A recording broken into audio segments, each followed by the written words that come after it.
आपसे पहले 2 मिनट फर्नांडिस बोलना, शिव जॉर्ज फर्नांडिस। जिस कानून पर यहाँ बहस हो रही है,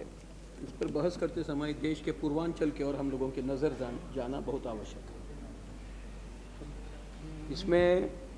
ये बहुत आसान बात है कि हम कौन विदेशी ताकतें किस तरह से नारकोटिक्स का इस्तेमाल हम लोगों के यहाँ करना चाहती हैं, इस तरफ नारकोटिक्स वगैरह भेजना चाहती हैं। लेकिन हिंदुस्तान का जो पूर्वांचल का इलाका है वो इस व्यापार का आज के दिन अति महत्वपूर्ण इलाका करके मैं मानता हूँ। इसका अर्थ ये नहीं कि हम लोग कोई हेरोइन वगैरह पैदा करने की क्षमता रखते हैं या उस प्रकार के काम में हमारे लोग लगे हैं, लेकिन पूर्वांचल के उस तरफ, सीमा के उस पार बर्मा और बर्मा में कई ऐसे राज्य हैं जिसमें शान राज्य का नाम तो लेना पड़ता है कि जो इलाके केवल नारकोटिक्स पर ही जी रहे हैं, इसकी पैदावार वहाँ बहुत बड़ी मात्रा में हो रही है और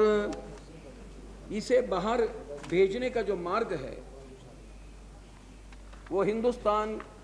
के पूर्वांचल का प्रदेश मणिपुर और मणिपुर का मोरे जो कस्बा है, जो बर्मा के साथ सीमावर्ती कस्बा है, तो वो मार्ग से इसका आयात कहिए भारत के भीतर या इसे दुनिया के बाजार में भेजने का जो रास्ता है तो वो रास्ता बना हुआ है। अध्यक्ष, मुझे बड़ी परेशानी होती है जब पूर्वांचल के बारे में हम लोग हर चीज को लेकर लापरवाही करते हैं, लेकिन नारकोटिक्स के मामले में कभी हम लोग बात ही नहीं सोचते हैं और न सुनना भी चाहते हैं।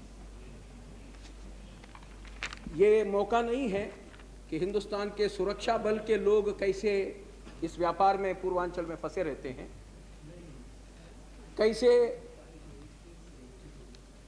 हमारे बॉर्डर सिक्योरिटी फोर्स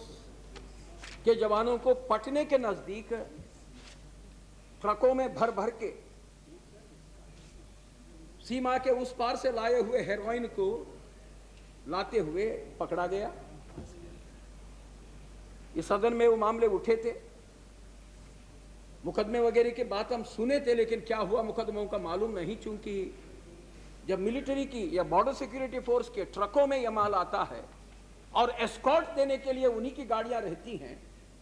जिनमें बंदूकधारी जवान हमारे जो देश के सुरक्षा के लिए वहां पर जिनको रहना चाहिए वो रहते हैं, तो मामला कितना खतरनाक है इसका अंदाज हम लोग अध्यक्ष लगा सकते हैं। नारकोटिक्स का एक दूसरा बहुत जबरदस्त बुरा असर हमारे पूर्वांचल के इलाके में जो होता है वो है एड्स, क्योंकि उसके साथ एड्स बड़ी मात्रा में आ रहा है। अध्यक्ष, हम लोग पूर्वांचल चूंकि बहुत दूर है और वहां लोकसभा में बहुत सीटें नहीं हैं, इसलिए बड़े राजनीतिक दलों को कुछ अपवाद छोड़कर उस इलाके की फिक्र भी नहीं होती है। एक सीट के पीछे कौन दौड़ेगा, और ऐसा भी माना जाता है कि फिर दिल्ली में जिसकी भी सरकार बनेगी पूर्वांचल का सरकार पूरे के पूरे यहां ही आ जाएगी, तो सांसद भी आ जाएगा। इस प्रकार का एक मानस चूंकि है हम लोगों में, तो उस इलाके में जाकर वहां के लोगों की हालत, वहां एड्स और ये ड्रग्स, ये दो चीजों का असर उस इलाके के जनजीवन पर, उस इलाके के आर्थिक व्यवस्था पर कहां तक आकर पहुंचा है वो हमारे मित्र मुंशी जी तो जरूर जानते हैं, मगर इसकी बहस यहां पर नहीं होती है। और जब आज ये विधेयक को आप मंत्री जी इसको लाए हैं यहां पर, तो मेरी प्रार्थना है अध्यक्ष कि पूर्वांचल के तरफ हम लोगों की नजर जाए, और हम तो असल में चाहेंगे कि सदन के, क्योंकि अब तो नया सदन है, काफी नए लोग हैं, अगर यहां से एक 8-10 सांसदों की एक टोली भी अगर वो पूर्वांचल के राज्यों में जाएगी, तो ड्रग्स ने वहां पर लोगों को किस लाचारी में लाकर पहुंचा दिया है, कितनी तबाही उनकी की है, और उसके साथ एड्स कहां तक आकर पहुंचा है, तो इसकी कल्पना हो सकती है। ये सब मुद्दों की बहस अध्यक्ष यहां पर खुलकर होनी चाहिए और ये एक मौका है, इसलिए मैंने ये बात आपके सामने, सदन के सामने आज यहां पर छेड़ी है। इसके लिए कोई उपाय सुझाव, इसके लिए कोई सुझाव हो आपका उपाय नहीं, हो? मेरा उपाय इसमें अध्यक्ष जी, एक तो हमारी सीमाओं का, बर्मा के साथ हमारी जो सीमाएं हैं, आज वहां पर खुला व्यापार है। जो व्यापार पहले नहीं था, यह अभी 2 साल के पहले हम लोगों ने अपनी सीमाओं को पूरा खोल दिया, और इसलिए खोल दिया कि हमने कहा कि इस राष्ट्र के साथ, यानी बर्मा के साथ हम लोगों का व्यापार को बढ़ाना चाहिए। नाम है बर्मा के साथ व्यापार का, लेकिन जो माल वहां पर आ रहा है, और वित्त मंत्री जरूर इसका खोज करके हम लोगों के इसके तथ्यों को यहां पर रख सकते हैं, जो माल आ रहा है वहां पर, और सैकड़ों करोड़ रुपए का माल हर महीने में उस तरफ से आ रहा है, वो चीन में बनी हुई चीजें हैं, वो बर्मा में बनी हुई चीजें कुछ नहीं है। बर्मा से हेरोइन आता है, बर्मा से एड्स निर्यात होता है, और माल आता है, कपड़े हो, इलेक्ट्रॉनिक चीजें हो, ये सारी चीजें जो आती हैं वो बर्मा से सड़क के मार्ग से मोरे तक आकर उसके बाद हम लोगों के यहाँ एक प्रकार की उसकी तस्करी हो रही है। तो इसलिए सीमा हमारी मजबूत बना रखने की बात है। पड़ोस में जो चीजें हो रही हैं उस पर एक सही किस्म की नजर रखने की बात है। और आज वहां मिलिट्री का शासन है, और जब मिलिट्री का शासन किसी एक देश में रहता है तो इस प्रकार के उद्योगों को, इस प्रकार के धंधे वहां पर कैसे फैल जाते हैं वो सारे दुनिया में लोग अनुभव कर चुके हैं। फिर वो दक्षिण अमेरिका में हो, जहां जब जब मिलिट्री के तानाशाही के प्रशासन रहे तो वहां पर ड्रग्स का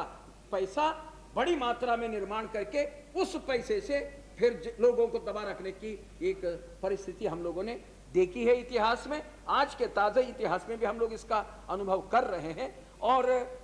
अमेरिका ने, जिसके साथ भारत सरकार के तो बहुत अच्छे रिश्ते हैं, अमेरिका ने बर्मा में ड्रग्स का व्यापार खत्म हो, ड्रग्स का पैदावार पर जितना रोक लगाया जा सकता है वो रोक लगाया जाए, इस एक लक्ष्य को सामने रखकर जितना बर्मा के आज के मिलिट्री के शासकों के ऊपर दबाव डाला है अध्यक्ष जी, उसकी कल्पना करना मुश्किल है। पिछले कई सालों से वो लोगों का एक प्रयास चला, और जो सबसे बड़ा ड्रग लॉर्ड था, आज 8-10 महीनों के पहले उन्होंने अपने को सरकार के सामने शरण कर दिया, उसके सामने वो आकर खड़ा हो गया। लेकिन अमेरिका से उन लोगों ने भी एक सौदा कर दिया कि ये शरण आएगा,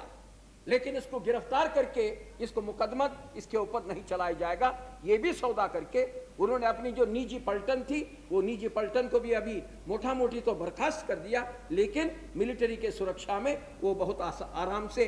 बनाया हुआ पैसे को लेकर वहां पर बैठा है। तो इसलिए मुझे आज इस बात पर भर देना है कि हम सरकार से बहुत आग्रह से कहेंगे,